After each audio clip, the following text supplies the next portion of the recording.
अस्सलामुअलैकुम viewers, welcome to my YouTube channel. उम्मीद है आप बखैर व आफियत होंगे। जैसा कि आपको मालूम है कि हमने अस्थमा के हवाले से डिटेल वीडियो आप लोगों के साथ शेयर की, उसका लिंक इंशाल्लाह डिस्क्रिप्शन में आप लोगों को मिल जाएगा। उसके अंदर हमने डिटेल से बताया कि अस्थमा के क्या क्या सिम्टम्स होते हैं और अस्थमा को कैसे हम ट्रीट कर सकते हैं। उन्हीं ट्रीटमेंट के अंदर हमने सबसे पहले जो सबसे ज़्यादा ड्रग ऑफ चॉइस है अस्थमा के लिए वो है मोंटिलोकास्ट। मोंटिलोकास्ट जो है वो मोंटिलोकास्ट सोडियम के फॉर्म में मार्केट में अवेलेबल है, जिसका जो ब्रांड नेम है वो माइटिका से आता है। ये माइटिका की पैकिंग है, ये मेरे हाथ में 10 mg की पैकिंग है। इसकी माइटिका की जो है 10 mg टैबलेट की फॉर्म है, 5 mg टैबलेट की फॉर्म है, 4 mg टैबलेट की फॉर्म है और 4 mg साशे की भी फॉर्म में अवेलेबल है मार्केट के अंदर। अब इसकी हम इंडिकेशन की बात करते हैं।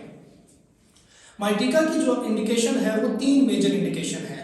पहली इंडिकेशन इसकी जो है वो क्रोनिक अस्थमा के पेशेंट के अंदर प्रिवेंटिव भी और ट्रीटमेंट के तौर पर भी यूज़ होती है। सेकंड, इसके अंदर जो आपकी इसकी यूज़ है वो एक्सरसाइज इंड्यूस ब्रोंको कंस्ट्रिक्शन में भी ये as a drug of choice के तौर पे इस्तेमाल होती है।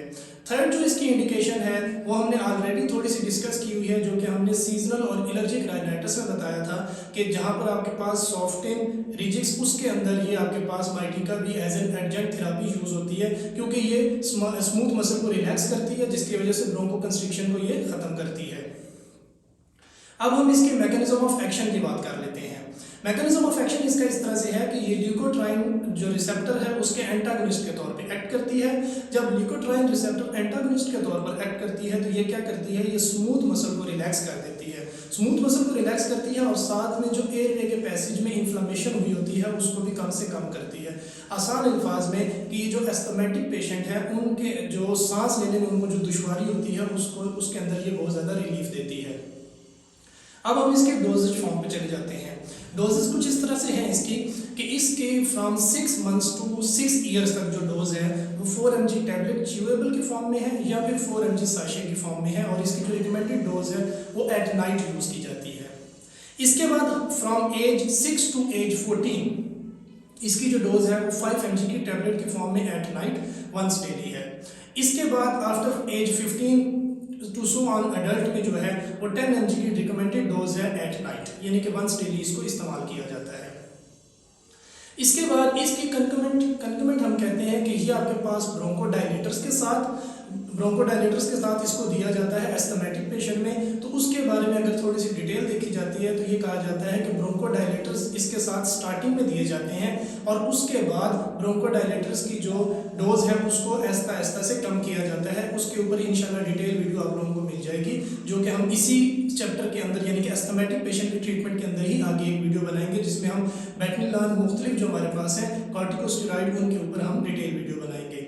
सेकेंडली कि एस्थमेटिक पेशेंट के अंदर इन्हेलर जो है इन्हेलेंट कॉर्टिकोस्टेरॉइड्स उसमें भी इसको कंकमेंट यानी कि इकट्ठा दिया जाता है। उसके अंदर भी इसकी इसी तरह से किया जाता है कि इसकी जो रिकमेंडेड डोज है 10 mg एट नाइट वो जारी रखी जाती है, और जो इन्हेलर है कॉर्टिकोस्टेरॉइड है उनकी जो डोज है वो आहिस्ता आहिस्ता से टेपर ऑफ की जाती है।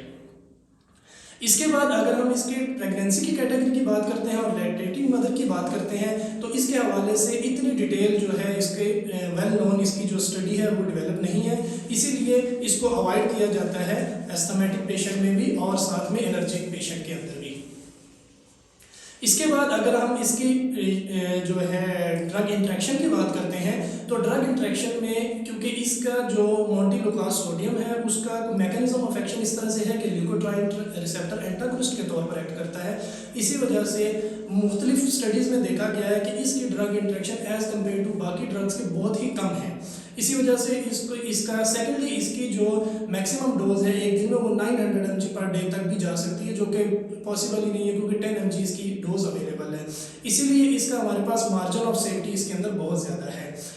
लास्ट में हम इसकी अगर साइड इफ़ेक्ट्स की बात करते हैं तो इसके मेजरली जो साइड इफ़ेक्ट्स हैं वो पाल्पिटेशन, डिजीनेस और जो हेडेक और फ्लू लाइक सिम्टम्स आते हैं एडल्ट में, और जो आपके पास चाइल्ड में इसके ये डायरिया कॉज करती है या फिर फ्रेंजाइटिस कॉज करती है। लेकिन इसके ये जो साइड इफ़ेक्ट्स हैं इनको माइल्ड कंसिडर किया जाता है, और इसी वजह से इन साइड इफ़ेक्ट्स की वजह से इसकी थेरापी को डिसकंटिन्यू नहीं किया जाता।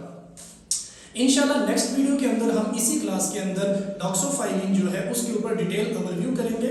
आप लोगों से रिक्वेस्ट होगी कि आप वीडियो को ज़्यादा से ज़्यादा शेयर करें, चैनल को सब्सक्राइब करें और आगे लोगों तक ये वीडियो पहुंचाएं ताकि मैक्सिमम लोगों तक ये इंफॉर्मेटिव वीडियोस पहुंच सकें। Thank you.